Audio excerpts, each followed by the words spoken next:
नमस्कार दोस्तों, स्वागत है आपका न्यूज वाले में। मैं रोशनी आज आपके लिए लेकर आई हूँ 10 मिनट में देश और दुनिया की 50 बड़ी खबरें जिन पर बनी रहेंगी आज सबकी नजरें।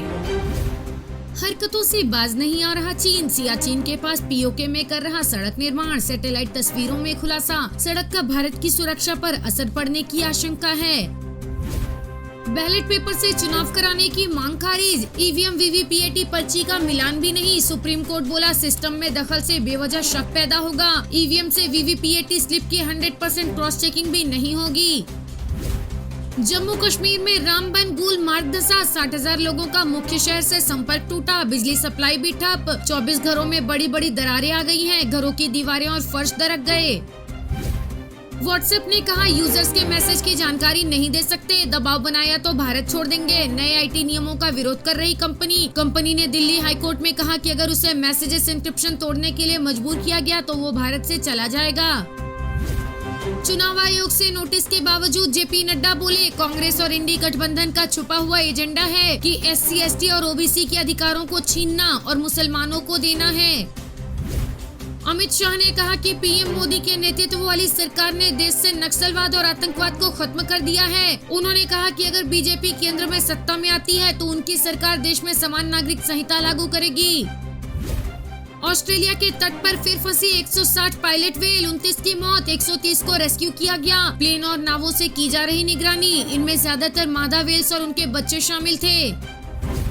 ईरान के साथ ट्रेड करने वाली 3 भारतीय कंपनियां बैन। अमेरिका बोला ईरान इनके जरिए रूस को ड्रोन्स दे रहा। इन कंपनियों पर आरोप है कि ये ईरानी सेना के साथ अवैध व्यापार और उनके लिए ड्रोन्स ट्रांसफर करने का काम करती थी। पाकिस्तान के पीएम बोले बांग्लादेश हमसे आगे निकला, ये देखकर खुद पर शर्म आती है। 2 पाकिस्तानी रुपए के बराबर है एक बांग्लादेशी टका। जो कभी हमारे कंधों का बोझ था आज वो हमसे आगे निकल गया।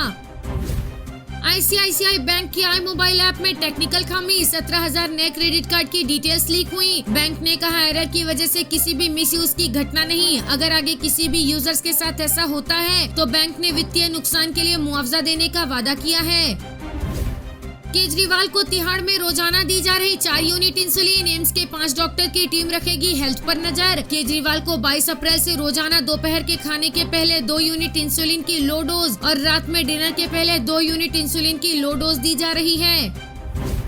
भरे मंच से ओवैसी ने मुख्तार अंसारी को बताया शहीद। ओवैसी ने कहा मुख्तार का नाम लेकर कह रहा हूं कि मैं किसी के बाप से डरने वाला नहीं हूं। मुख्तार अंसारी एक इंसान था, जुडिशियल कस्टडी में था, उसे जहर देकर मार दिया गया। वो शहीद है और शहीदों के बारे में कहा गया है कि शहीदों को मुर्दा कभी मत कहो, वो जिंदा हैं। लेकिन उनको बचाने की जिम्मेदारी बीजेपी की सरकार की थी और उसमें वो नाकाम साबित हुए हैं।